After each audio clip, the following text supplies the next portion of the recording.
the base because they have broken the backs of Team Rocket, bleeding house. Vitality, 4 members alive. They got the 2 carries, spinning true backs. The base wide open. They've got their eyes set on the prize. They're feeling good. They're cheering on the stage. And 3 rookies, the line of a Vitality, prove themselves worthy of the top 4. Just a few weeks ago, there were 10 teams vying for the title. Now, only 4 remain. Every single game we have had so far was just practice. You can never really count me out, and I'm always going to be there at the top. What would actually mean something is that we get to the final and win. Of those teams, 2 are Fnatic and G2 Esports. Between them, they hold all but 1 European LCS championship. I think being the best is just great, but I never experienced it. My legacy is just being third, always, so I want to change it. We didn't really showcase what we could do. I'm eager to play against G2 again for the semi-finals rematch. My legacy so far hasn't really been what I wanted it to be. I'm yet to reach certain grounds that others haven't. Beating Fnatic will mean that we'll likely win the European LCS. My eyes are on far more than the LCS, but my first prize is ELCS. ELCS is where my heart is. When I see my team lifting trophy, it just feels 1,000 times better than when I was playing myself. I would like to get back to winning Europe, because I think if you cannot win Europe, then it's hard to see yourself winning other trophies as well. This week, 2 teams will earn the honor of fighting for the crown, while the others will receive VIP seats to watch from the sidelines. Because fame is fleeting, but legacy lasts forever.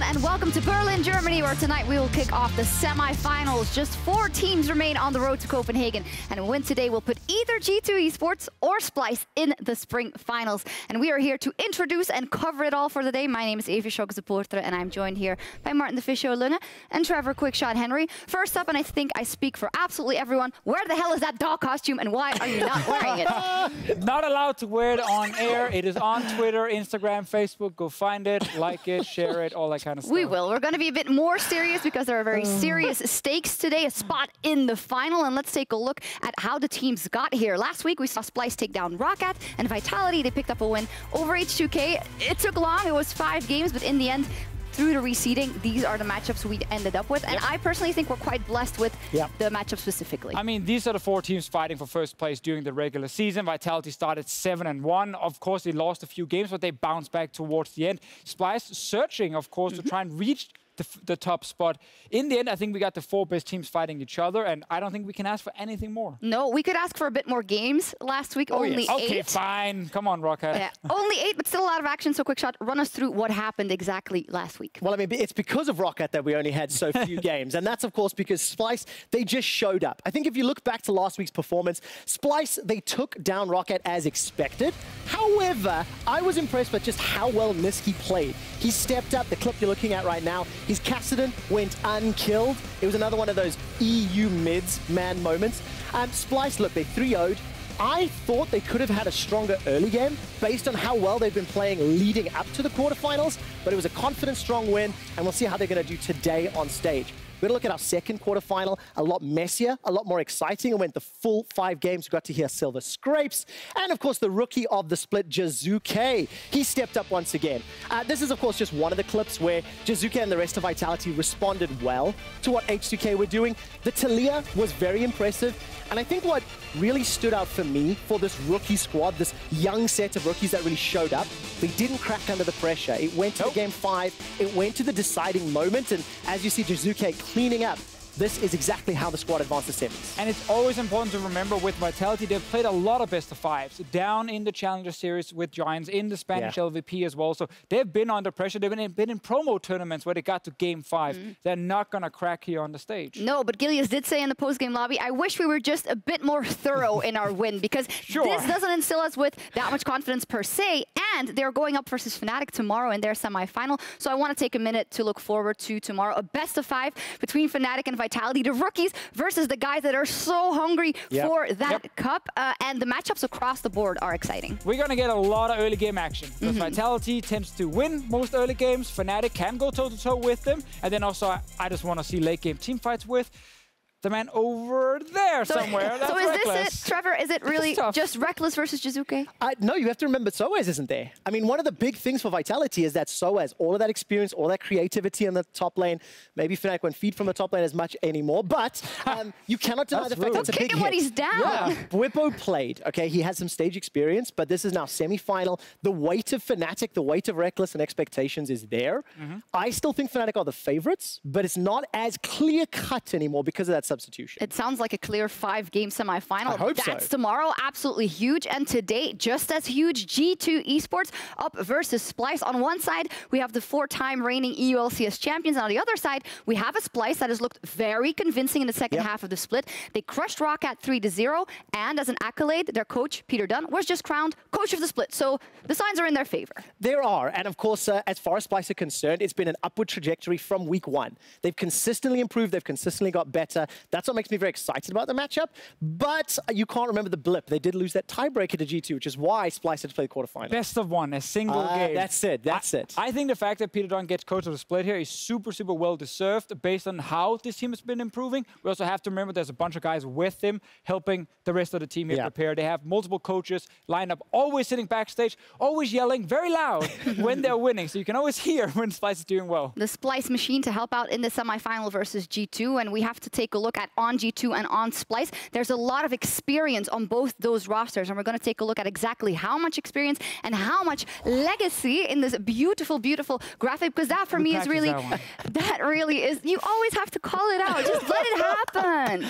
Alrighty, so we have to call out the fact that there is so much experience on both squads. There is, and of course, important to note that both teams are playing in their 5th split. So that's why 5 splits, 4 finals. If G2 win today, they will make their 5th consecutive final, have a shot at 5 consecutive titles. And over on the other side for Splyce, obviously only 1 final. The rebuild around Kobbe at the beginning of the year, I was dubious, but the team has shown constant improvement, constant development, and all of these players have a lot of experience behind them. Yeah, and I think that's the important one when Splyce drafted his lineup here, was not to go for a bunch of rookies and try and gamble on maybe making players. So it's like, get a bunch of names who have already performed in best of 5s, who we know can be some of the best in Europe, and try and guarantee getting at least a top 4 finish. Now, obviously, they're facing this G2 lineup, which is so new still. I think Splyce goes into this game here with a lot of confidence. Well, on both sides, we also have a lot of players that want to win and have never been able to lift that trophy in Europe, but have come relatively close. We look at Odo, we look at Jankos, we look at Kobbe, we look at Xerxe, but there's one guy, actually the only guy between these 10 and probably the coaching staff that has already led or won the championship, and that is PerkZ, Mr. G2 himself. Yeah, and I think PerkZ will just continue being the face of G2 Esports. We saw the first 6 weeks how important his performance was and how he could just carry this team towards so many different wins. Went downhill a little bit when the team had to switch up and Wunder was no longer a carry. That is luckily for G2 kind of bounced back towards multiple members now stepping up. So when it comes to this semi-final and the path that G2 still has to go before they can lift the trophy, is this the guy you're looking at? Is this the guy that is solo going to carry G2 to the trophy? I mean, when you're the captain, when you're the leader, when you're the face of the organization, then yes, you will be one of the most important players when it comes to actually winning a semi-final. I still want to highlight Wunder again, and also Jankos. I think this new holy trinity on G2 on the top side will actually be super important for this series. It's not just PerkZ. he needs those two guys to perform at the highest level as well. And you have to look at the opposition as well, right? Odoamne on the other side going to be going up against Wunder. It's going to be a difficult matchup. Xerxe taking on Jankos in the jungle. One of the interesting storylines that I'm going to be tracking as well is this Jankos versus Odoamne. Former teammates, former players, H2K, 2 years side by side. In the video at the top of the day, Jankos used the exact words, "My legacy is to finish third." That is the opposite of the G2 legacy. The G2 legacy is to win every single split they are in. Now, who's going to buckle under pressure? Who's going to falter today? Jankos or Odo? For either of them, it'll be the first time in the finals. It will be. They've reached a lot already. And as Perk said, I don't want to look too far ahead yet. I do want to look far ahead, but it's going to come down to if we can win today and if we can win the championship. And especially between these two guys, I like to call them brothers who played on H2K for so long, there will be a bit of extra grit there. Oh, 100%. And we also have to see if they actually can perform in these big games, because that's been some of the questions in the past. That's been following them, the choke now, rumor here and there. Both players perform at the highest level. And of course, don't forget the two Danish former teammates as well. Between Wunder and Kobbe, only one of them will get the shot to play in the finals in Denmark, greatest country in the world. And we need to see who's going to step up and make that happen. Both teams jam-packed with players to watch, but we do want to know what you think. Who do you think is going to step up and carry their team to victory today? Tweet us at LOL Esports and tell us who will be the main carry for the teams, will carry them to victory and why. So I'm going to extend that same question to you guys about the teams. I know your predictions. I saw LOL Esports tweet them, so I'd like to know. You say G2 is going to win. Why? You say Splyce is going to win. Why?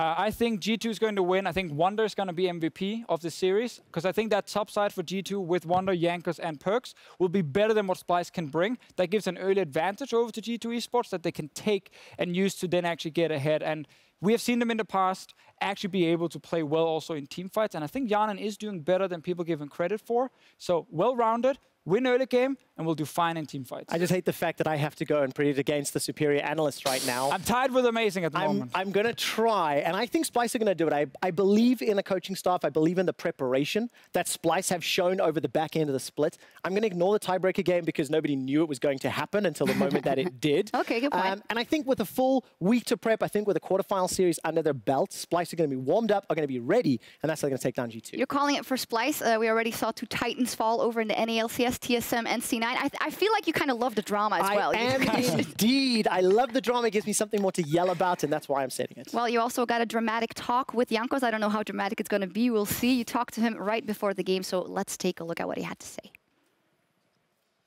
I'm joined by Jankos, jungler for G2 Esports, ahead of his first semi-final here under the new G2 logo. Jankos, if you win today, it'll be your first EU LCS final. What does that mean to you? I mean, it means quite a lot. I never went to finals, even though I'm playing from 2014, so it's been like 4 years almost. And this is probably the best shot I have since I'm playing Odoamne, and he never went to finals either, so... Well, if you have to take Odoamne out, teammates for 2 years, you heard a little earlier in today, you said your legacy is to finish third. Are you going to make Odoamne finish third? I mean, his legacy is kind of same as mine, but he started playing 1 year after me. So, yeah, I mean, I'm really sad for him that he will still be third, he will still play for third, fourth place. And I'll be in the finals, but, who knows. And then Proli and Febby are facing each other, I think, on Sunday, and they are both playing as well for the finals, so it's actually a pretty cool weekend. What you're trying to say is you will make finals before any of the rest of them, is that right? Exactly. Well, there we go. Heard it from Jankos himself. I don't think they're ready for Medivedi. I don't think they're ready for Medivedi, but I think they're ready for this semi. Let's go! Splyce versus G2. I'm Aaron Medic Chamberlain, and this is Andrew Vedius Day.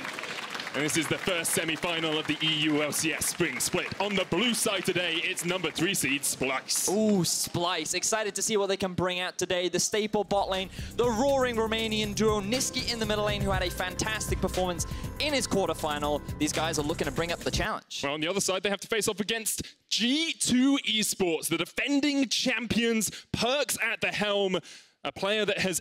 Every time he's gone to playoffs, he's made it to the finals and he's taken the crown. Yes, he certainly has. The current king of Europe, he is joined by 4 new teammates. We'll see if they can continue the G2 legacy, and they might very well be feeling the pressure, but given the laughs that I see on stage, it looks like they're primed and ready for action. It's easy to be jocular, it's easy to joke around when you're coming into game 1 of a best-of-5 series. It'll be a lot harder for them if they start to lose against Splyce, who did look very strong against Roccat last week. Yes, they certainly did. Convincing 3-0 performance. Yet to see G2 play, and it's always a challenge going into these semifinals because you never really know if it's going to be the same semifinal team that you saw at the end of the regular season, given they've had 2 weeks to prepare for Splyce now. I have to see how much they prepared for. Picks and bans who jump on into the action in game 1. Splyce on the blue side, G2 on the red, as we said. And in quarterfinals, red side had a 100% win rate. We'll have to see if that continues today. So, Zach, not really a surprise ban against Xerxe. Both junglers do enjoy the champion, but it feels like a lot of respect being shown towards Xerxe's ability to engage with one of his big comfort picks. Azir being taken off the board by Splyce. Now, last week, they banned this in every single one of their games. However, it was against Blanc, a big Azir player. Same sort of respect being shown to PerkZ, given his comfort and familiarity throughout the split. There's the Camille ban as well from Splyce, getting rid of those carries in the top lane. Both Odo and Wunder have played that very well throughout the split, and Caitlyn the final ban from G2. So they'll get rid of a couple of those AD carries. We'll have to see what Splyce want to first pick. You would imagine that Sion would be the priority, but Swain, of course, also left available. Can be flexed to both top and mid lane for Splyce. We did see Nisqy bring it out last week in the mid lane, even able to get a solo kill onto Blanc with the champion, considered very strong in the current meta. To see how G2 do decide to answer that, because it's something we see banned out in basically every game.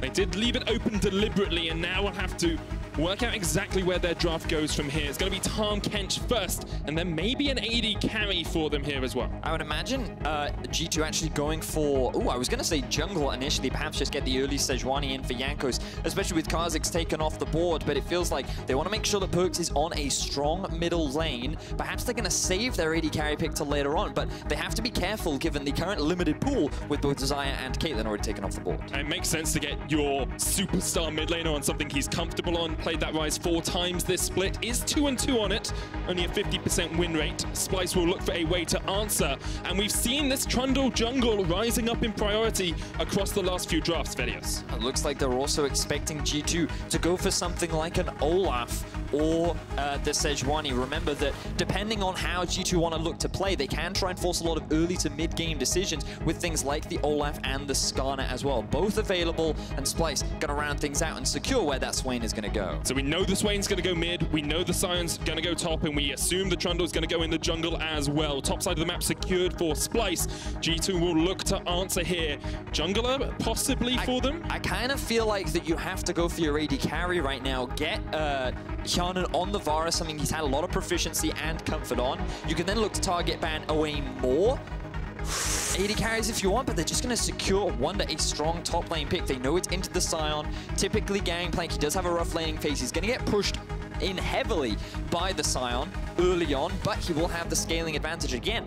G2 playing very much towards the mid game right now with the Ryze and the Gangplank. We're now looking for an early to mid game jungler to come out from G2, and that's kind of where this Trundle's come in. They're forcing G2 onto the Skarner. Wouldn't be surprised to see that ban away from Splyce. And G2 will be the team that get rid of the Varus, so not going to have that Ginsu's power spike in the bottom lane.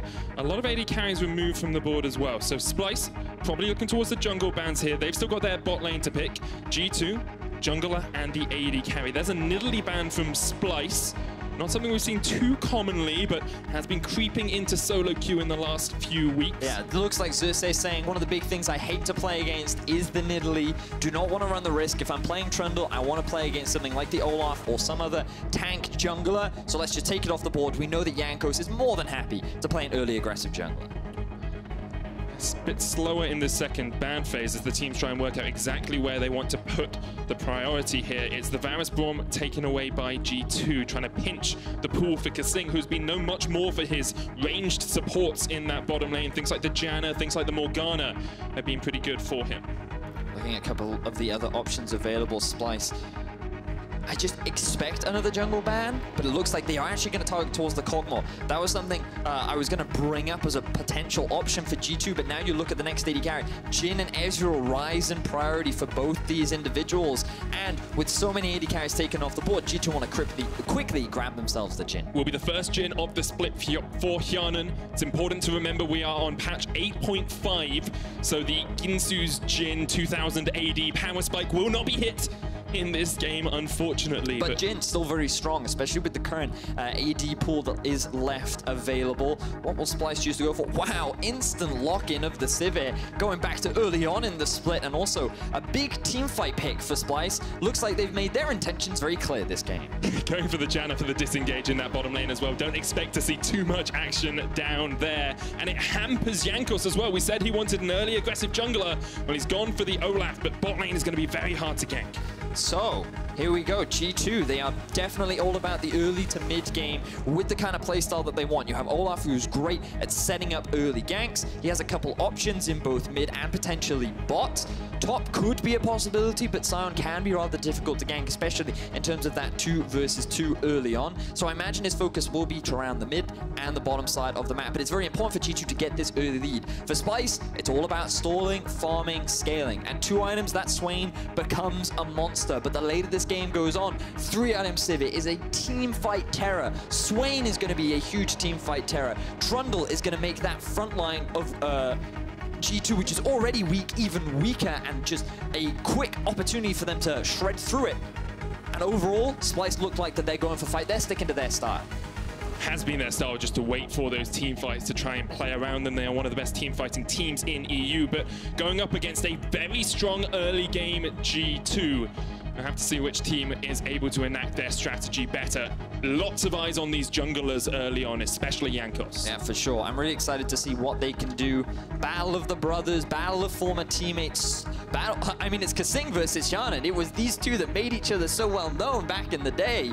So many friendships now turned into rivalries. Both these teams looking for a spot in the final at Copenhagen. So much on the line. It's game 1 of our first semi-final, man. It's going to be incredible.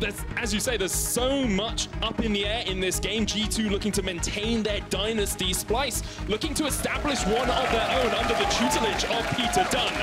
Going to get onto Summoner's Rift. Game 1 between Splyce and G2.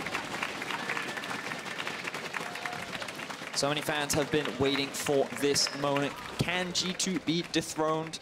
Will we potentially see new kings, or will the dynasty remain? So much left to be seen as we jump into Summoner's Rift. G2 Esports versus Splyce. G2, they did have side selection. They did choose red side. We probably should have mentioned that in the draft phase, but pretty obvious on the minimap, as you can see.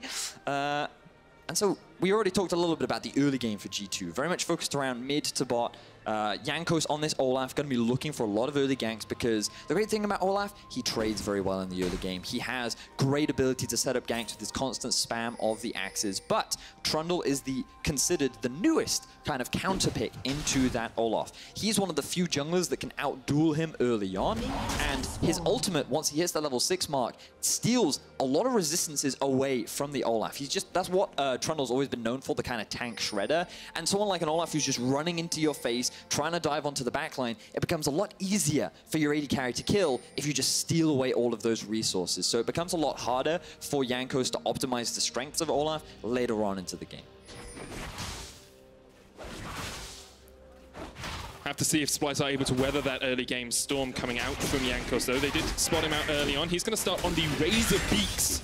Not the most common first start. Usually you see a jungler going to a buff first. So he's intentionally doing this to lower his HP. You can see the attack speed increases, the lower health he gets. He also gets a lot of lifesteal from the W on the Olaf, and he's yet to pop a pot, so you can clearly tell that he's more than familiar with this path. It's always a risk of a potential jungle invade, but Xerxe on the Trundle, slightly slower clear speed than the Olaf, and so he's not too worried about it. So let's have a look at some of the lane matchups here then, Vedius. Bot lane, I think, probably not too much action going to go on with the Janna and the Sivir being safe into the Jhin and Tahm Kench, but top lane is a matchup that we used to see a lot before Gangplank was nerfed, and now really only Wunder plays this Gangplank in EU. So usually top lane carries are more than happy to play Gangplank if you're good at the Gangplank, and you can't just blindly pick it into anything that you could before, because things like Stopwatch got nerfed, and the amount of sustain and gold you could generate also got nerfed, and you'll have to note as well, look, Wunder running Grasp of the Undying as well, rather than the typical Kleptomancer that we saw for so long. So his gold generation reached that Trinity Force power spike that much earlier is not as prevalent as it used to be. So he's trading pretty effectively in these early levels, but Odoamne around level 3, and after he gets his first back, oh, got a bit of action in the jungle. Yeah, because actually going to get rooted up there by the Never Move. Lots of damage coming down onto him. Flash used. Nisqy's not going to be able to chase. PerkZ had the mid priority, so was able to come across a little bit quicker. And these two junglers are definitely ones for us to watch. Both Jankos and Xerxe have good second half of the split. Xerxe, of course, being first in the All-Pro team. And he's much more of someone his team needs to carry, whereas Jankos is someone who's more an enabler for his strong lanes. PerkZ called out, will flash. Jankos actually going to jump across it. Xerxe in there. Nisqy can't get the Never Move, but first blood to Splyce. It's so good that you just bring up the junglers and how pivotal they're going to be as Xerxe finds the kill onto PerkZ. Very good start for Splyce, and it really does emphasize the playstyle of this team. Splyce often rely on Xerxe to get those early advantages. He's the guy that went from doing nothing in the early game to being extremely proactive and finding a lot of Splyce's early game successes. Yeah, the yellow line there represents his jungle proximity, and you can see how it jumped up about week 6 to between 45 and 40%, much higher than the average in Europe. Jankos almost going to die to Ocean Drake here, but G2 will secure it, so they get something back for losing that first blood in the mid lane. But good punishment there from Xerxe. So we get to have a look back now. PerkZ, he's just kind of backing in the bush. They're aware of his presence. Xerxe comes in for the collapse. The absolute annoying passive of Swain, where basically you can drag anyone in if they're CC'd, also applies on the Trundle pillar. And now remember, no flash available on PerkZ. The combo that you can do with the Trundle and the Swain is primed and ready. They want to see if they can catch him out, but PerkZ playing towards the bot side where he does have vision, and he's basically respecting the fact that there could be a jungler in the top side of my lane, and I don't really want to go there. And Xerxe's just spending a little bit of time around here, knows the teleport's gone, knows the flash is down from PerkZ as well, knows that he's pretty safe playing around his mid lane. Nisqy's going to be able to push forward as well. Nothing major in terms of advantages for them off this positioning, but putting the pressure onto PerkZ is always a good idea. He's so consistently been the carry for G2. He is their franchise man, the man who stuck with the team through all of their last 4 splits and is now looking to make it 5 in a row. Xerxe heading up towards the top lane. There is no ward in that tri-bush. We'll give an easy gank avenue for Xerxe. Nisqy's on his way up as well. There's a Vision of Empire. Flash away from Wunder. Caught out by Odo. They're going to dive him down underneath the tower, but Wunder manages to survive. Decimated Smash, not quite enough to take him down. They don't want to overcommit. Wunder forced to use the flash, but Odo does the same. So no massive advantage gained for Splyce other than forcing Wunder back. And that will likely result in the TP coming out from Wunder as well. So they're not going to have that available anytime soon, but he will have the ultimate to have that cross-map impact. And this is where we kind of want to see G2 looking for plays towards the bot side. We've already seen PerkZ have a decent amount of push and pressure in the middle lane with the Ryze wave clear. And with a cool thing you can do with Tahm Kench is if you just back up towards behind your tower, you ulti, you bring your jungler then straight into the middle of the lane, you apply a bit of damage, you have the immediate follow-up with the Jhin W, you have a Ryze portal in too. It can be pretty effective trying to dive this bottom side of the map, but as you mentioned earlier, Sivir, Janna, so much disengage available. Janna even running the cleanse along with the heal from Kobbe means that this could be a very difficult lane to gank, even though we've seen multiple teams try to do it in the past. And neither of these teams actually do tend to play through their bottom lane that much. You know, as much as Kobbe was a carry in the start of the split, it wasn't Splyce playing towards the lane, it was Splyce stalling until the AD carry hits 3 or 4 items and you give him someone that buffs him up with an Ardent Sensor, like a Janna, like a Zillion as well. Looks like G2 might be playing towards the top side of the map for the moment, just clearing out vision here. And the vision game is so important when both of the junglers have had a strong early impact. Yep, and it feels like that for the time being, they're just getting a bit of vision control towards the top side. I think they're worried because Wunder has no summoner spells available, so if Splyce are going to look for a return gank anywhere, it will be up in the top lane. And by having those 3 control wards, you can see littered in the river and towards 2 of the entrances for G2. They just pretty much have everything covered, and that should keep Wunder nice and safe. Jankos even heading up towards the top side. Odo does have his ult, just going to try and unstoppably onslaught out of this one. Jankos still on the chase. Odo face plants into a wall, and Jankos gets a lot of damage down. Here's the cannon barrage as well. There's no escaping Odo! And Jankos kills his former brother. And Odo, he used the flash to try and get the kill onto Wunder in the top lane. That made it very easy for Jankos to take advantage of all the vision that they had set up. The Predator gave him enough move speed to get the chase down, and G2 find themselves a very early kill. And Odo, just a bit of disrespect here, slightly overextended in the lane, thinks he can get out with the ulti, and then a good use of the Gangplank ultimate to buy time as well. More than enough damage to allow Jankos to pick up the kill. Jankos wants that final spot. You can he sense does. it. He's like, Odo, even if I have to kill you time after time, I'm going to take that spot in the finals in Copenhagen. 8 minutes in, it's a slight gold lead for G2. They do have that Ocean Drake as well. A Cull sitting on Wunder, so he's trying to farm up and scale up on that Gangplank in the top lane. I'm just keeping my eyes on the vision. See how it's shifted over to Splyce now. Wards littered across the top side. They want to make sure that Ryze doesn't look for a roaming ult play up there as well. And 2 controllers invested into the entrances on the bottom side. So Splyce very active in early control wars to just make sure they cover everything in terms of this early game. They want to try and make it as hard as possible for G2 to find these opportunities. With Drake spawning though, this vision may very well shift towards the bottom side of the map. Teleport is going to be unavailable for Odo, but Splyce, they have the Ryze set on this blue buff, it seems. PerkZ does have his teleport if Splyce decides to do something down towards that bottom lane. Here comes Wadid as well. Level 6, Abyssal Voyage is an option. Jankos on his way. There's the deadly flash. Here comes the curtain call as well. Wadid taken low, but he's going to jump away with the blast cone. Blue buff resets. And Splyce cannot take anything out of the G2 jungle. So Jankos looks like he decides not to drop a ward over the wall. Splyce have not entirely given up on this yet. They know Wadid is going to be forced back after losing his flash. They should have a numbers advantage, especially without PerkZ in the vicinity. This could just be the 1v1 jungle trade. TP comes in. That's from Wadid, actually. Switched out with the unsealed spell, but the pillar doesn't land in the right spot. That could have been very risky with no flash, but he successfully zoned Splyce away. He will now help his mid laner secure the blue buff. G2 successfully deny the steal.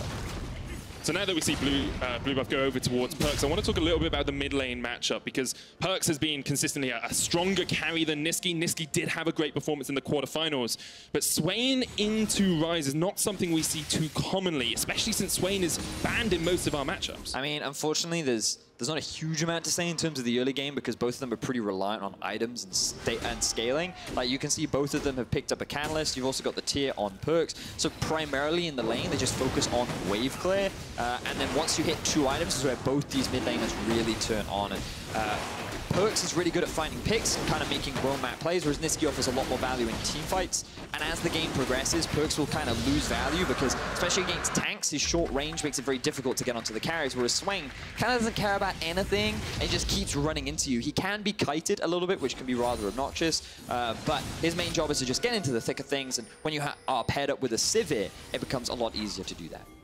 Splyce definitely going on the hunt. Pull back there from Nisqy. This is passive, as we said. A second Ocean Drake went over to G2. They seem to be finding good windows in which they can punish Splyce's back timers.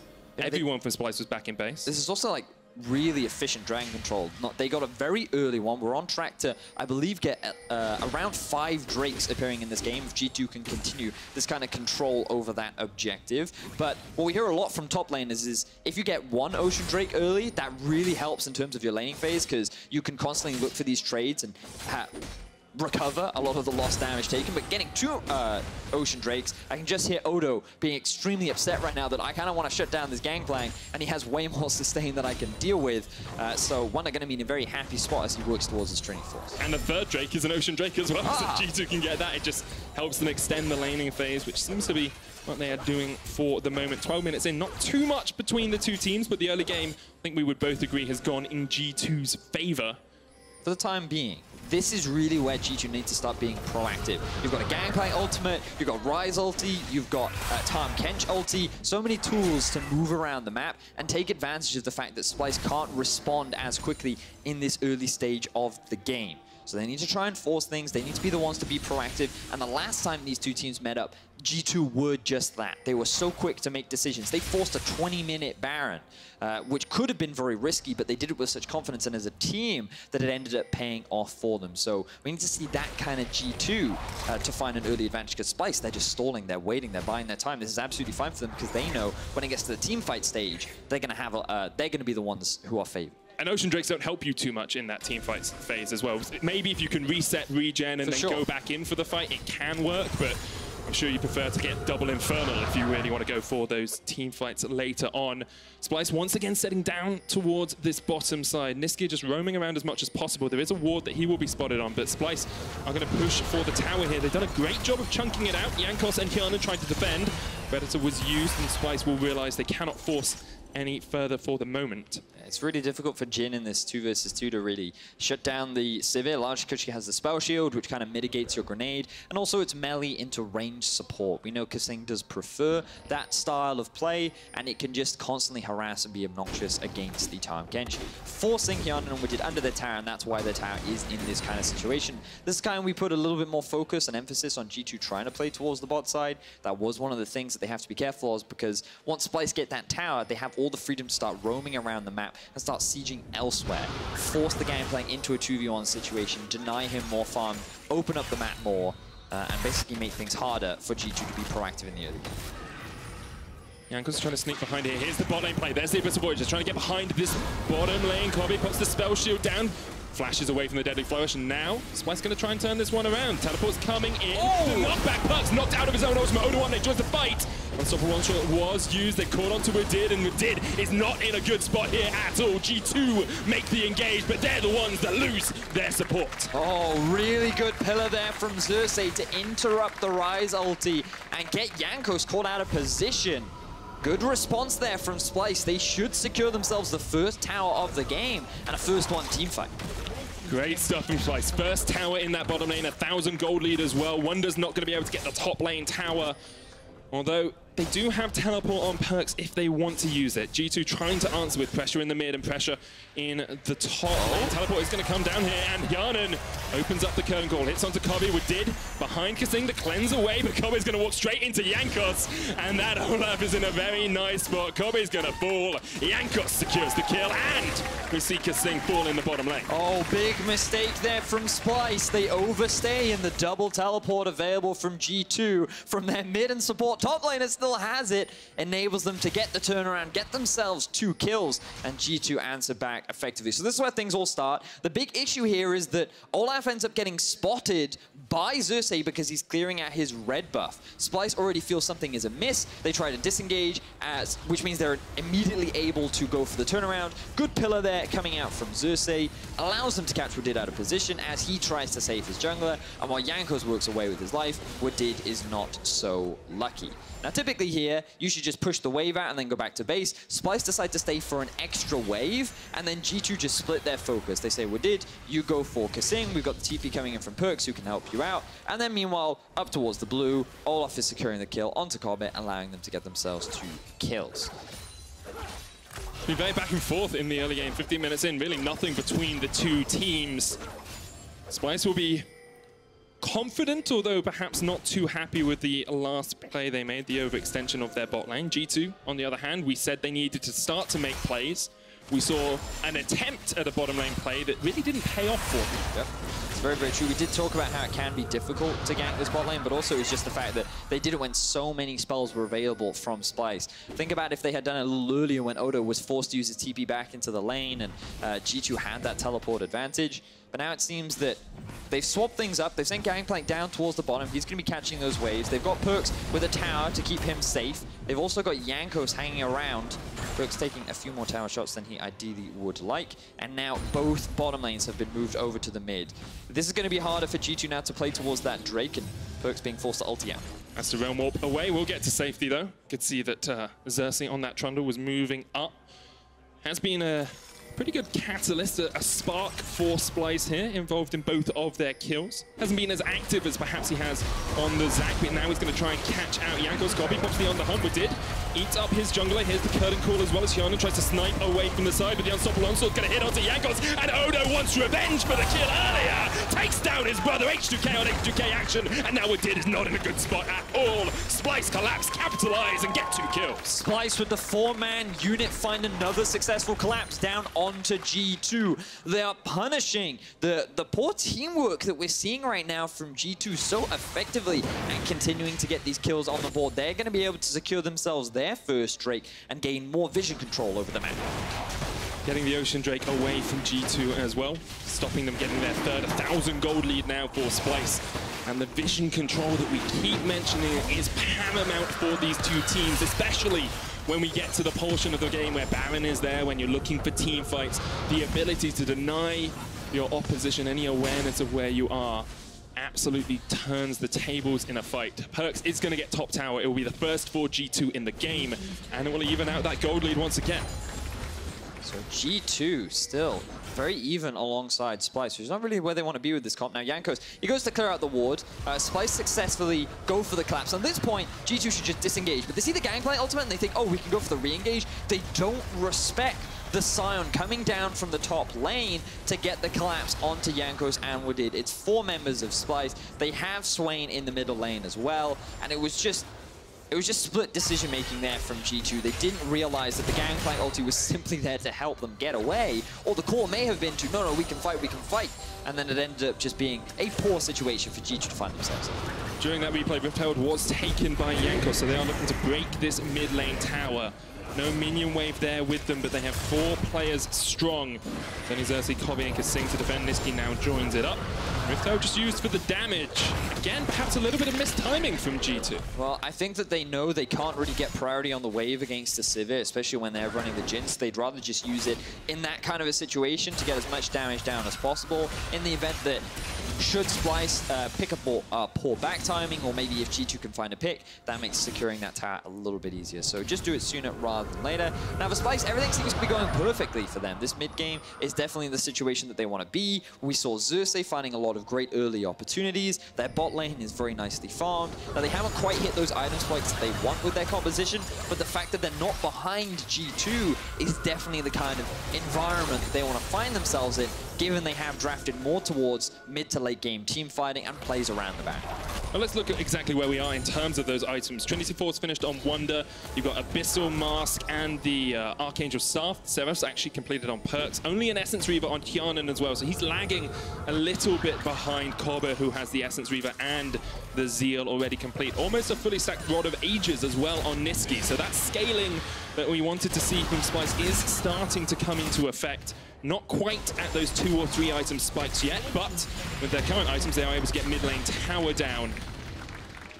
That's good stuff from Splyce. They're just opening up that map a little bit more. Yeah, and remember, at this point in the game, should both teams fight, it should still be relatively even. It's just, as the game progresses, things will get a lot harder for G2. But you've always got to keep your eyes on the 2 big carries for G2, Wunder and PerkZ. These guys have carried this team out of worse situations in the past, and whenever you give Wunder a carry, you know that this team is always a threat.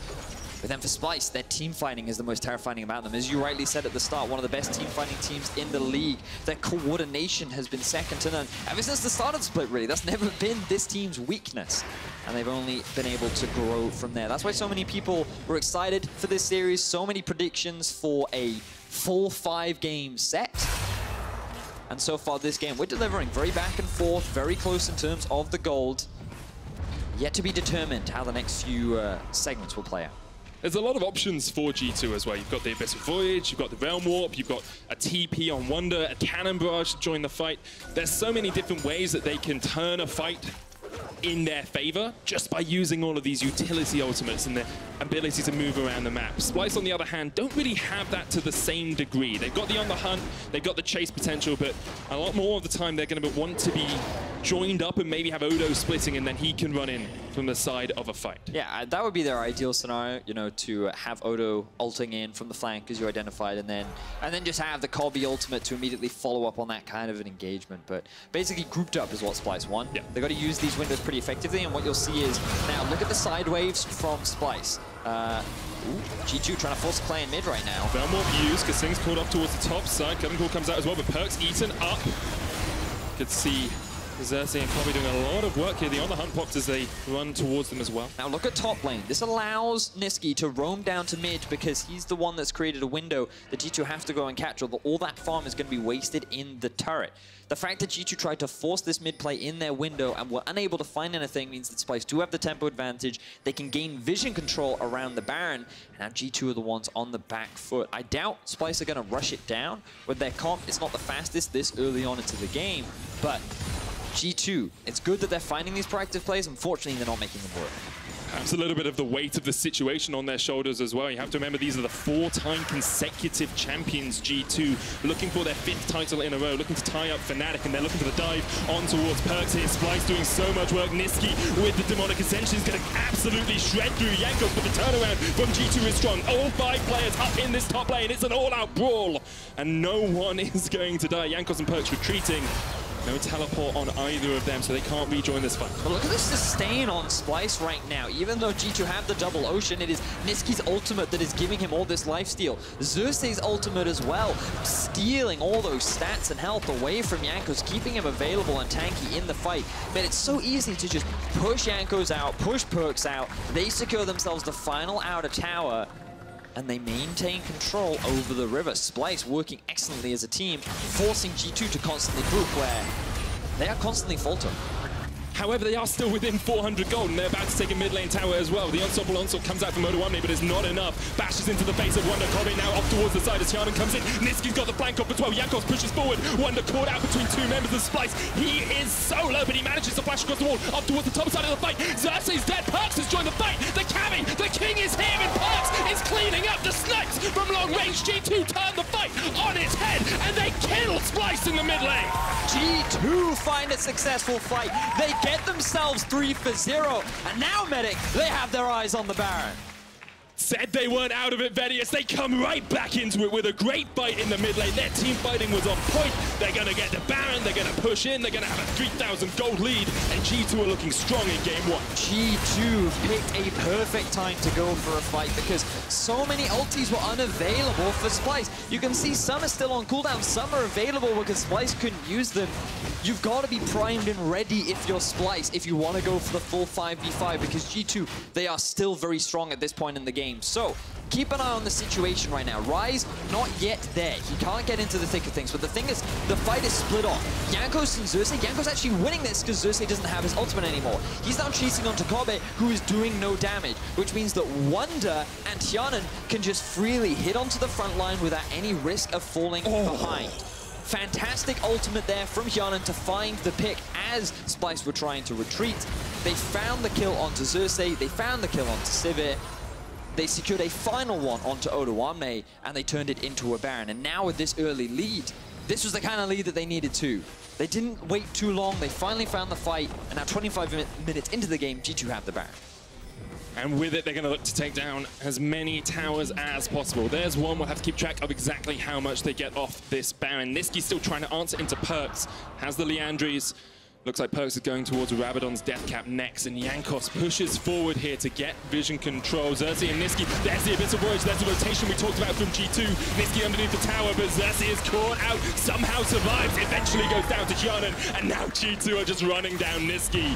Not very many places for Nisqy to go. The Realm Wall comes out as well, doesn't get taken the flash away. Nisqy actually managing to escape from G2.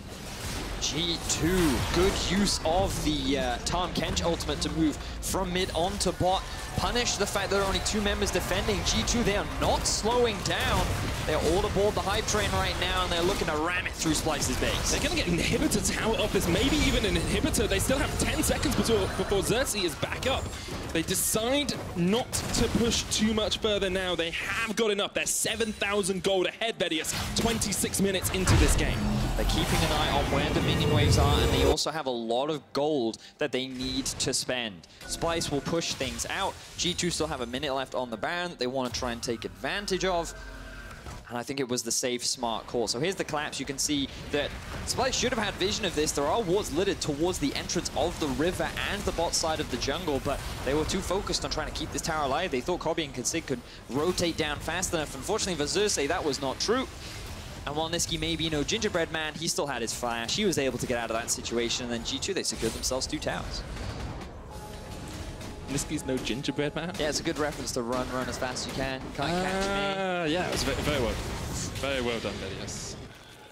So look at that gold lead, though, in the mid lane. PerkZ is 3,000 gold ahead of Nisqy now. And there's a 2,000 gold lead for Wunder.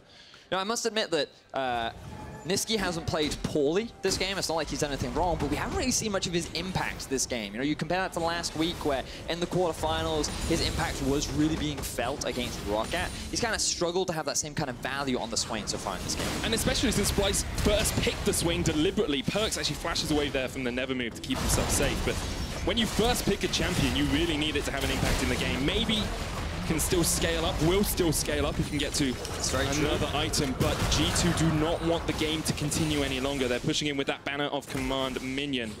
Barry the banner minion. He's feeling pretty confident right now. We'll continue to apply pressure in the middle lane. We've also got a bit of a push from G2 in the bot too. We'll rotate up towards top side, but the wave clear from Nisqy and Odo will be enough to hold the line. And with the Baron buff gone, Splyce may look for an opportunity to fight. Looking at the ultis, they are all up and ready. G2 gonna respect it and just disengage. But given that now everyone is resetting, I want to take an opportunity to look at the bird's eye view to just show the kind of vision that G2 have available over the map right now. Because you can see that all across the bottom side of the map, there are just red wards littered everywhere.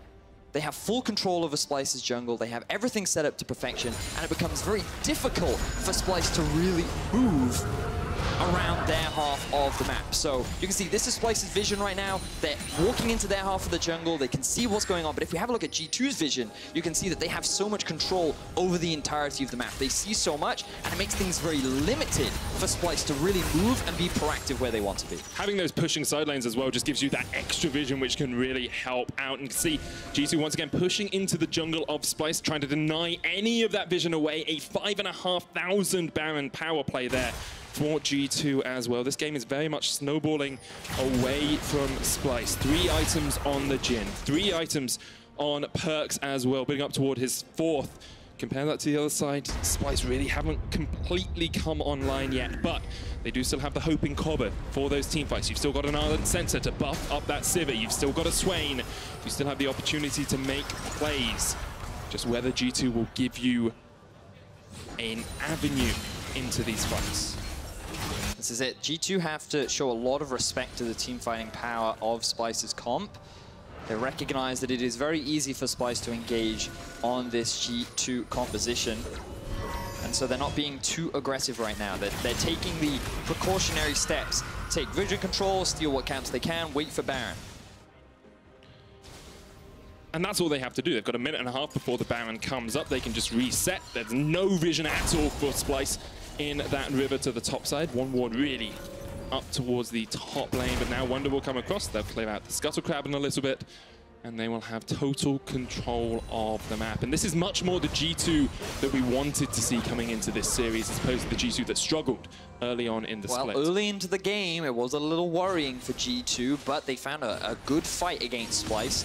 Splyce really should have just conceded that mid tower rather than trying to fight for it, and that one poor decision has very quickly been snowballed upon by G2. But again, Splyce, their comp is still so threatening. They've been in this situation multiple times throughout the regular season, especially the first half. And whenever you think Splyce is down and out, Kobbe comes online. He's the guy that Splyce turns to be the factor, the X factor that can take his team to victory. He's on the Sivir, he has 3 items, and he's still in a prime position to turn this game around. So coming in from the side, they actually caught out Jankos, eaten up by Wadid, the knockback on him as well. G2 lose 1, and now they need to run away because Nisqy's a demon form. PerkZ flashes from the Never move. Splyce get the kill they want. And look, Baron is about to spawn. Splyce are the ones now in position to take it. G2, they grouped up mid. They were showing so much respect to Splyce up until that moment. And just as we say it, Splyce find the punish, and now they're going to look to punish G2 even harder. However, Jankos still has Flash Smite, can get into this fight. You've got the Realm Warp from PerkZ. G2 will want to fight this one. We've seen mistakes made around Baron last week. Throughout the course of the split, teams do throw at Baron, and Splyce don't want that to happen. Deadly Flourish comes out, they're going to start it up. Here's the curtain call as well. It's going to be quick. This curtains for Splyce, 8,000 HP on the Baron. Watch that health bar. Splyce don't want to, they want to re-engage, trying to get on towards Jankos. Odo doesn't have the unstoppable onslaught. PerkZ from the side catches out Nisqy, but the Never Move's going to pull back Jankos. Xerxe chasing down, and still no one gets caught. Wadid back up as well. He's going to rejoin this fight. And now G2, they're the ones that have priority over Baron. But ultis are coming back up for Splyce.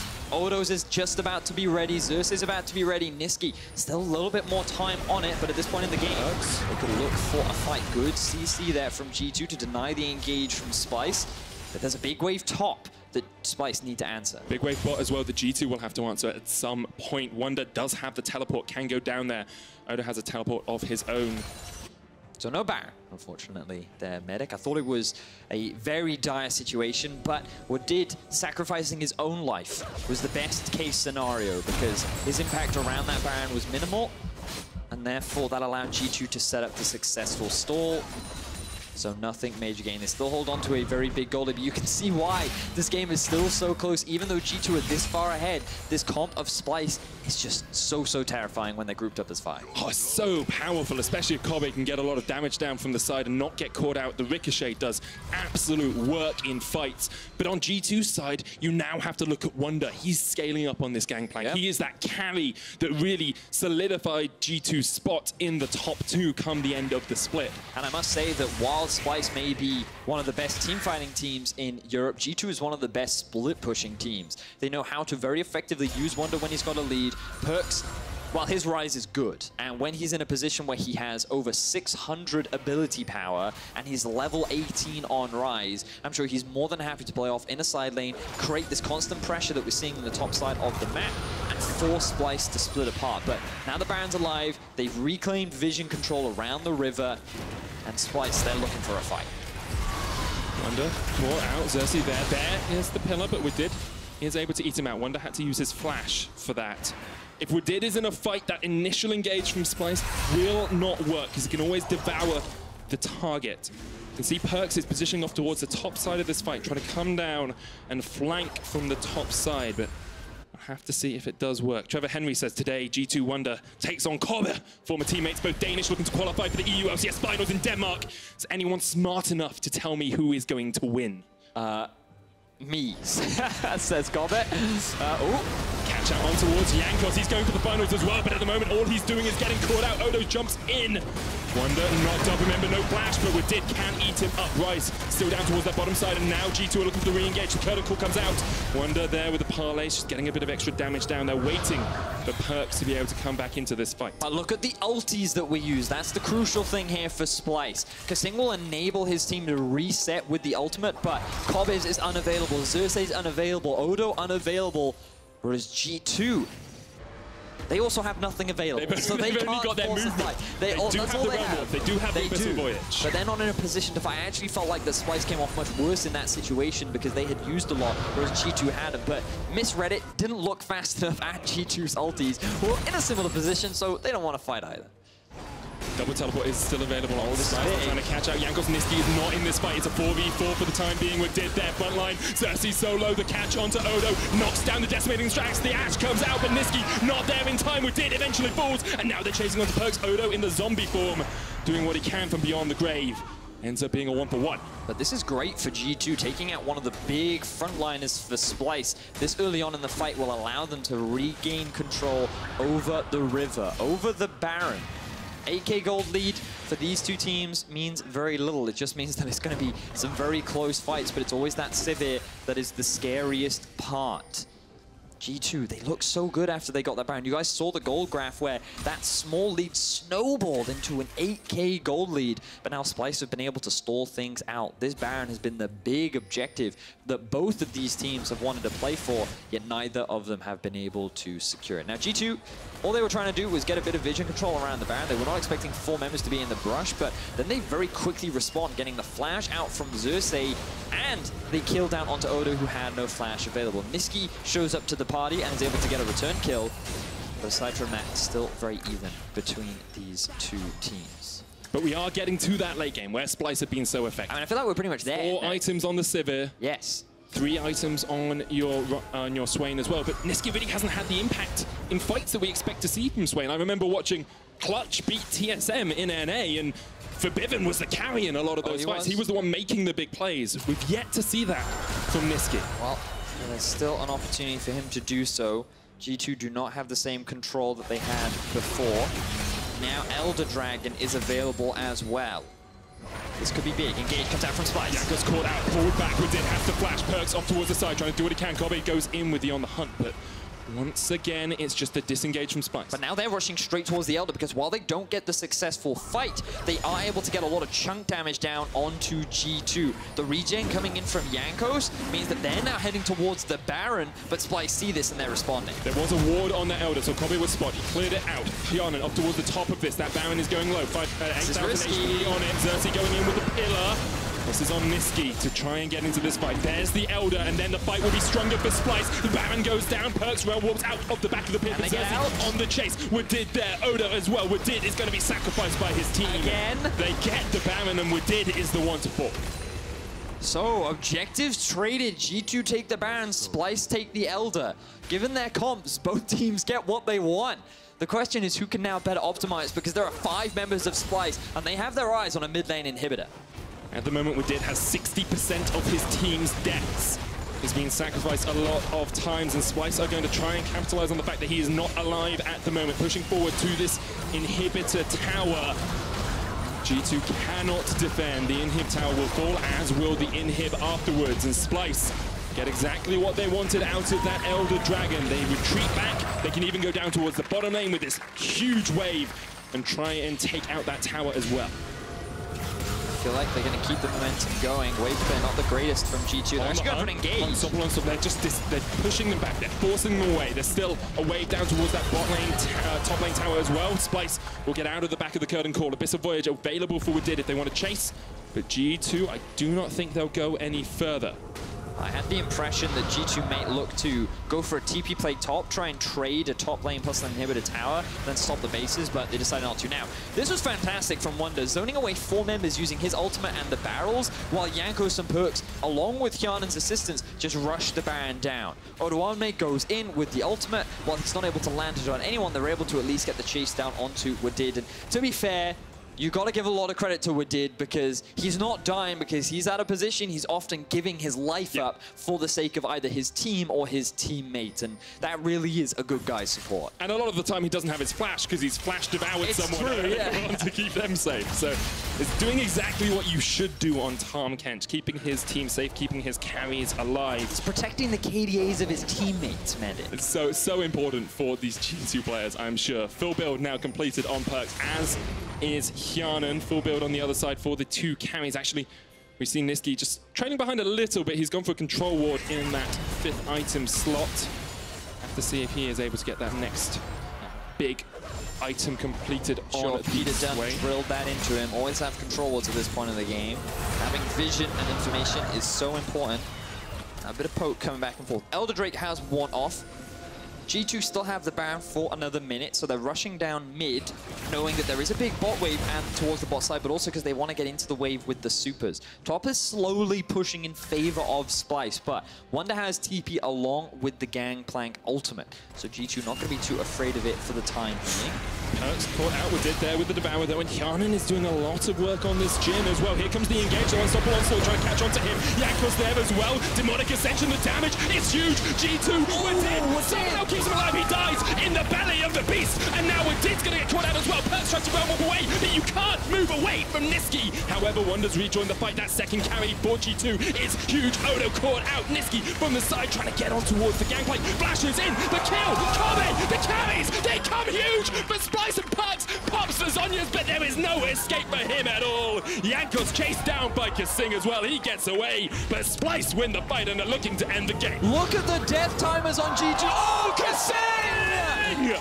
That is why he has been to 3 semi-finals. That is why the kaSing effect is a thing. He stops Jankos from backing away, and Splyce will end the game. They're looking for the Nexus. There are 2 members. Kobbe is still alive. This is the late game insurance we talked about. Splyce is looking to take game 1. kaSing is looking to continue his annoyance. Splyce with the big win. And with this, Splyce are going to sink their fangs right into this series. Man, G2, they had an AK gold lead, and throughout we were saying, this game isn't over, guys. It is still so close. And it was Splyce that finally found that big team fight win in the end, and you know, something we didn't talk much about, but something we've had a lot of discussions with in the office and kind of together as a team was when you compare Hjärnan and Kobbe in these late game fights, who would you put your bets on? And it always came down to Kobbe. And in that final fight, Hjärnan in the middle lane, no Devour to keep him alive, no flash available, gets engaged on, gets shut down, gets killed. And Kobbe flashes in, secures a double kill, gets his team the team fight win. And this is the difference that we see in these 2 late game carries. Kobbe comes up huge for his team. That's a guy that wants to get to the finals in his home country. Kobbe with a great play at the end of that game. But I'm sure both teams will go into their dressing rooms and think, that could have been cleaner. That could have been crisper. Yes. There's a lot of changes that I'm sure both of the coaches will be trying to make coming into game 2. Poor, but we know we're in for a nail-biter of the series. Like, that was so tense. It was so back and forth. Really enjoyable to watch. Seed 2 versus Seed 3. We were expecting high quality, and we're getting it right now. Splyce get themselves first blood. I'm expecting G2 to answer back in kind in game 2. Well, Jankos is the first blood king, so I'm sure he'll have something to say about that. What a performance from him, actually, in the early game. Did a pretty good job on that Olaf, managing to catch people out. Xerxe answered with a little bit of pressure of his own, but neither jungler really came out on top. I do feel like Splyce had a bigger impact in the early game, given their composition. They should have been much more towards the scaling aspect, but not only did they mitigate a lot of the early pressure from G2, but they also turned it into a couple of early leads as well. So I was quite impressed with what Splyce were able to do. Do I want to see more from Jankos? Well, that's a little debatable. I feel like that overall he had a pretty solid performance, but when you think about the fact that Wadid died 6 times and a lot of them were not his fault, it kind of puts into perspective how often G2 were out of position and he had to sacrifice his life in order to save them. So I feel like I'd like to see a little bit more from G2 overall coming into game 2, because I felt like that they weren't entirely respecting the composition and what Splyce could do as we head on towards the mid lane. Yeah, I think part of it was the Swain Trundle combo as well. If you get one bit of CC, then the Never move comes out and you just pull him back. Sorry, friend, this was really frustrating. That's right, thank you. For a closer breakdown of game 1, let's hear it from our analysts. Thank you very much. How sweet. I'd also like to welcome Amazing to the desk together with Deficio. They're also going to sort each other out. But what a fantastic first game in the semi-final. It was blow for blow, action-packed. I had a lot of fun watching it, but it seemed a very tense one on the Rift. Before we get into any replays, did this go very fast from the worst possible way for Splyce to lose a game 1 into the best possible way, confidence-wise, for them to win it? Ooh. I wouldn't say this is a confident win. I think it's but the ending, it's a work win, you know, like they basically just like relied on a lot of the comp and basically like the strength of the comp to carry them, because I didn't feel like they actually played to the win conditions really well, but they relied on G2 to not play properly. Well, that's what I mean. They were put in a disadvantage after the mid game and they fought to get back, which to me is admirable and a good thing to do in a game 1. However, that's the end. Let's take a look at the beginning, Deficio, because those first moments in a best of 5 can be very influential. And we had our eye on Jankos and that specifically. Yeah, a lot of this comes down to junglers, of course. Jankos is a man where there's a lot of questions regarding his performance in these big games. And that first start looked pretty risky, where he almost goes down, and it's kind of like, okay, Xerxe wins the start early. Olaf actually will lose to Trundle in the very first few levels, but Olaf can then out-farm. In this case, because he's forced back, PerkZ is greedy. Oh, man. Don't recall there. Why would you do that? Because he's like, the jungler is surely not going to show up here. It's not going to be that smart, yeah. Yeah, why would he do that? He just fought at Raptors. There's no way he walks around. Wait a minute, he did. So, pretty good start, but I feel like the early game story overall, as we get into our next replay, was very much blow for blow. It was very much not perfect plays on either side, proactivity, then getting answered as it was here. A very good start from Splyce, who will turn up with 5 people. Yeah, so credit to the teams for actually being aggressive in the first game on stage, but then, of course, as we see here, big play from kaSing to then knock them out of this PerkZ ulti, and the whole dive is kind of risky from G2 because of the chances so many people can respond. Yeah, you definitely didn't take into account any of the TPs. Like, Nisqy also had the ability to basically follow up, and you basically force a situation where you're 4v5, because G2 will never have that TP pressure coming in. And then, because, you know, when you do something really well, sometimes you gotta mess it up. Kobbe and kaSing are like, we're gonna push this all the way out. Problem for them is, enemy Tahm Kench actually sits with TP in this case, so he shows up. Oh, there's another TP coming. And it's one of those mistakes where the bot lane from Splyce will be like, sorry, we didn't realize they had double TP ready. We just wanted to push and run away. Simple play after you already won a fight. Gives a bunch of kills back. And this entire game, and the reason we showed these kind of recap replays, was just to show the first 20 minutes was constant. I do something really well, then you get to do something very well, and they just keep trading with each other, and no one got the upper hand. Which is something we see often in the first game of a best of 5, is that blow for blow, some individual mistakes here and there. So why do you think G2 in the mid game then got the upper hand?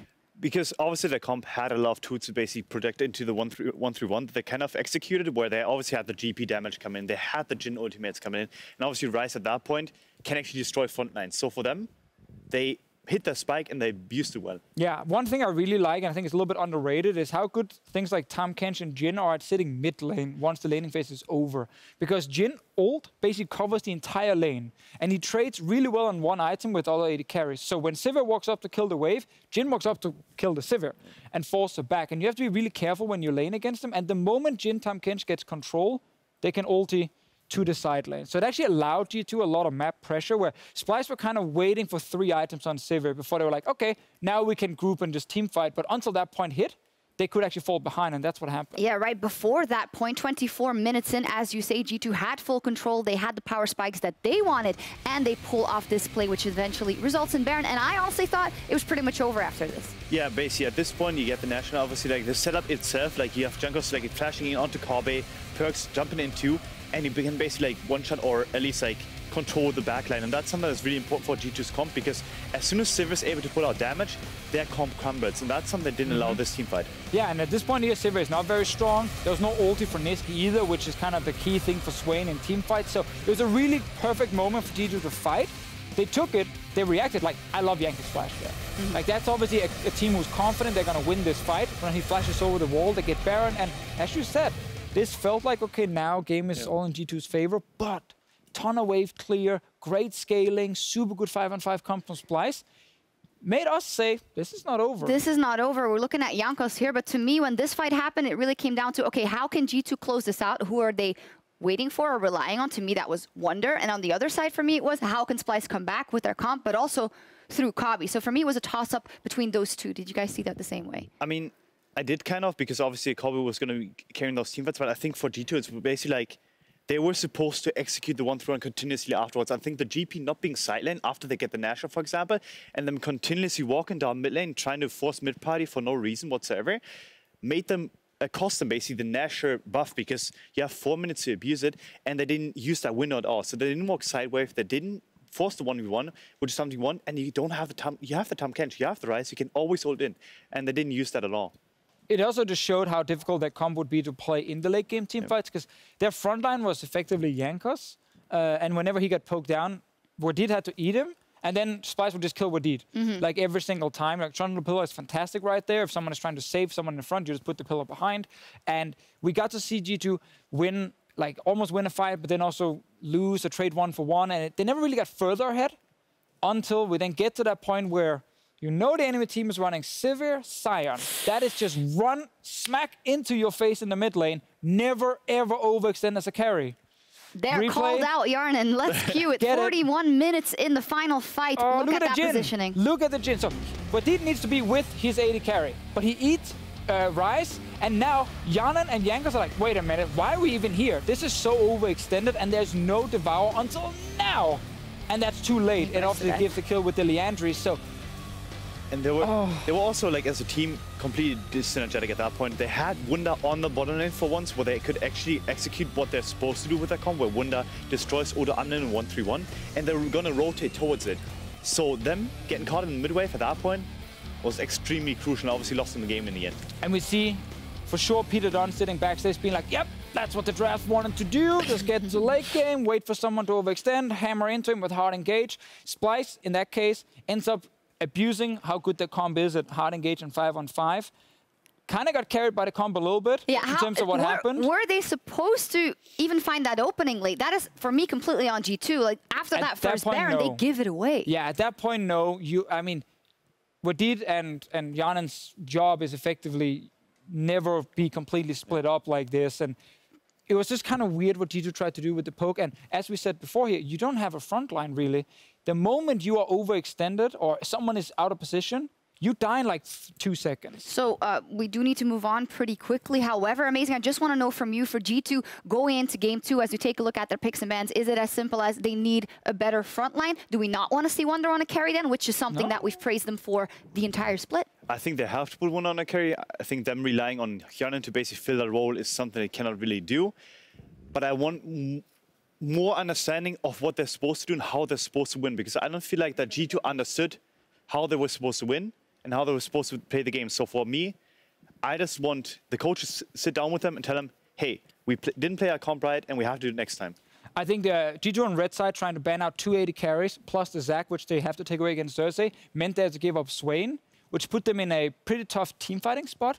I think they're going to be blue side now, which means they might be able to grab it and actually build a stronger team fighting comp than what Splyce had. A lot of questions. Let's see if we get some answers. The first game here goes to Splyce, but in the final game of the spring round robin, Splyce, they fell to G2 in a sudden death tiebreaker. Before we take a break, we'll hear how, for their support kaSing, it was an especially hard loss.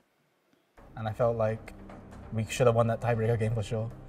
But, you know, it happened, and it was on me, which is why we lost. Because there was like different calls on what we should do, and I was the one that called for the fight, even though it was not a good fight. But in my mind, I had a different vision, but we just didn't play the fight correctly, and then after, the execution became bad. It's stolen! No, it's secured by G2, but in the ensuing fight, Wunder is trying to lock down Kobbe. Kobbe's getting pulled away. All of a sudden, Xerxe's already down. No, Odo, first to run for his life. G2 Esports, send their regards! Get themselves... I think honestly, after losing, like, I never felt more depressed, because I felt, usually I'm a really happy guy, but the fact that I knew I just lost the game for 4 others that I really care about, my teammates, and obviously the coaching stuff too, you know, it's like you had one job and you didn't call it. And in that moment, I felt like, you know, I up, and I never want to repeat that again.